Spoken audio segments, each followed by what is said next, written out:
Olá! Já parou para pensar no que realmente define as regras do jogo na sua cidade? Quem pode ser eleito? Como o dinheiro público é gerido? Quais são os limites? Hoje, a gente vai fazer uma análise focada em alguns artigos-chave da Constituição Federal, aqueles que moldam a estrutura e, claro, as finanças dos nossos municípios. Vamos explorar juntos os artigos 29, 29A, 30 e 31 da Constituição.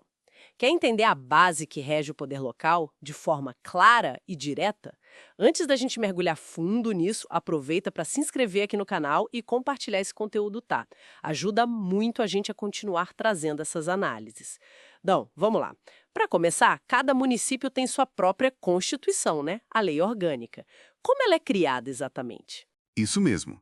É a Lei Orgânica Municipal. Para ela valer, precisa ser aprovada em 2 votações lá na Câmara Municipal. Duas? Sim, 2.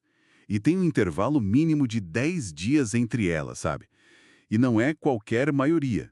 Precisa de 2/3 dos vereadores para aprovar. 2/3 é um quórum qualificado, então. Exatamente. E o mais importante, essa lei orgânica tem que respeitar a Constituição Federal e a Constituição do Estado onde o município fica. O artigo 29 também já define o básico das eleições, né? Prefeito, vice, vereadores, todos eleitos diretamente para mandatos de 4 anos. Ah, e tem datas certinhas para isso, imagino. Não é de qualquer jeito. De jeito nenhum. Tudo bem definido.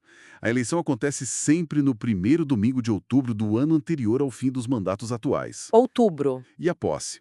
Sempre no dia 1º de janeiro do ano seguinte.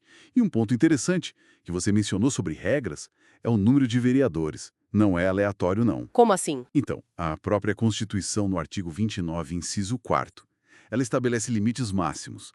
Isso varia conforme a população do município. Ah, depende do tamanho da cidade. Isso. Pode ir tipo de 9 vereadores em cidades bem pequenas, com até 15 mil habitantes, até 55 vereadores nas cidades enormes, com mais de 8 milhões de pessoas. Essa regra foi atualizada, né, por uma emenda constitucional a 58 de 2009.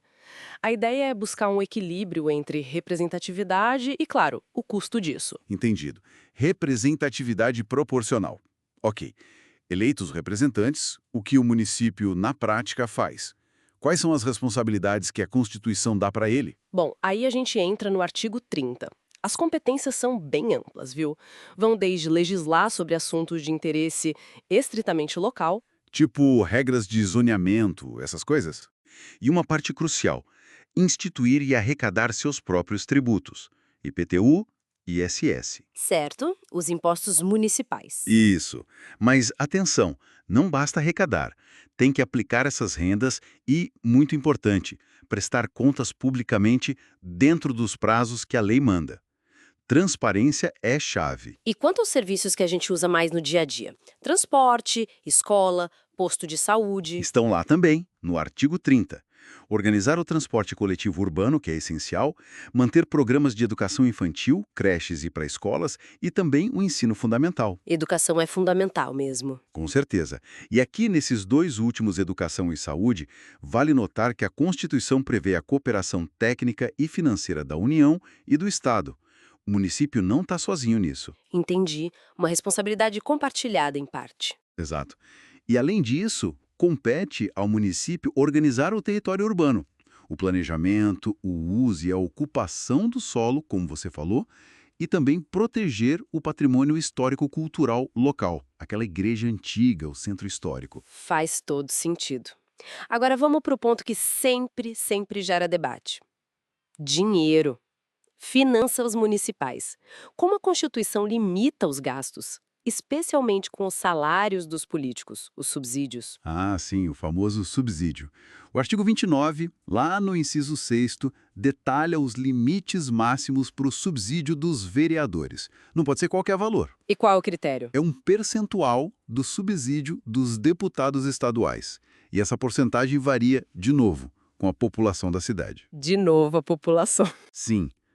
Por exemplo, em cidades bem pequenas com até 10 mil habitantes, o subsídio do vereador pode ser no máximo 20% do que ganha um deputado estadual. Já nas cidades com mais de 500 mil habitantes, esse teto sobe para 75%. Essas regras vieram com a Emenda Constitucional 25, lá de 2000. Ok, então tem um teto individual para o vereador. Mas imagino que não seja só isso, né? E o gasto total da Câmara? Exatamente. Não é só o salário individual. O artigo 29, no inciso 7º, estabelece outra trava importante. O gasto total com a remuneração de todos os vereadores juntos não pode ultrapassar 5% da receita do município. 5% da receita total para pagar todos os vereadores? Isso. E tem mais controle ainda. Aí entra o artigo 29A, que também veio com emendas, principalmente a 25 de 2000, mas com alterações depois. Ele impõe limites percentuais para o gasto total do poder legislativo municipal. Ah, não só salários, então. Inclui tudo. Tudo, incluindo salários de servidores da Câmara, despesas gerais e até, olha só, gastos com inativos e pensionistas, conforme uma emenda mais recente, a 109 de 2021. Esses limites também são calculados sobre a receita do ano anterior e variam com a população. É um controle bem amarrado. Parece bem complexo. E o que acontece se esses limites de dinheiro, ou os prazos, não forem respeitados? Tem punição? Tem, e são sérias. O próprio artigo 29A estabelece algumas regras e consequências. Por exemplo, no parágrafo 1º, ele diz que o gasto com a folha de pagamento da Câmara, incluindo vereadores e servidores, não pode passar de 70% da receita da própria Câmara. 70% para folha? Isso. E se o prefeito repassar para a Câmara mais dinheiro do que esse limite constitucional permite, ou se ele atrasar o repasse, que tem data certa, viu? Tem que ser feito até o dia 20 de cada mês. Ou ainda se ele mandar um valor menor do que está previsto no orçamento, O que acontece com ele? ele comete crime de responsabilidade. E o presidente da Câmara também não escapa. Se ele gastar mais que os 70% com a folha de pagamento, ele também responde por crime de responsabilidade. São mecanismos para segurar o gasto mesmo. Entendi. Controles bem definidos. E para garantir que tudo isso seja cumprido na prática, como funciona a fiscalização? Quem verifica essas contas todas? A fiscalização está definida no artigo 31. Basicamente, ela acontece em duas frentes principais. Quais são? Primeiro, tem o controle externo. Quem faz é a própria Câmara Municipal, mas ela recebe um auxílio técnico fundamental do Tribunal de Contas. Pode ser o Tribunal de Contas do Estado ou, em algumas cidades maiores, o Tribunal de Contas do município, onde houver. E a outra frente? É o controle interno. Esse é feito pelo próprio Poder Executivo, pela Prefeitura. Eles têm que ter mecanismos para controlar seus próprios atos e contas. E aquele parecer do Tribunal de Contas sobre as contas anuais do prefeito? A gente sempre ouve falar disso. Tem muito peso. Tem um peso enorme.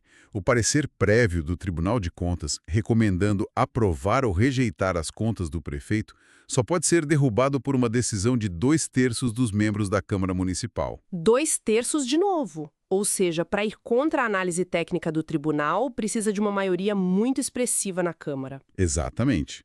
Valoriza o parecer técnico. E tem um ponto no artigo 31 que é muito importante para a cidadania, para a participação popular. Qual seria? As contas do município, aquelas que o prefeito apresenta todo ano, elas têm que ficar disponíveis publicamente por 60 dias anualmente. Para quê?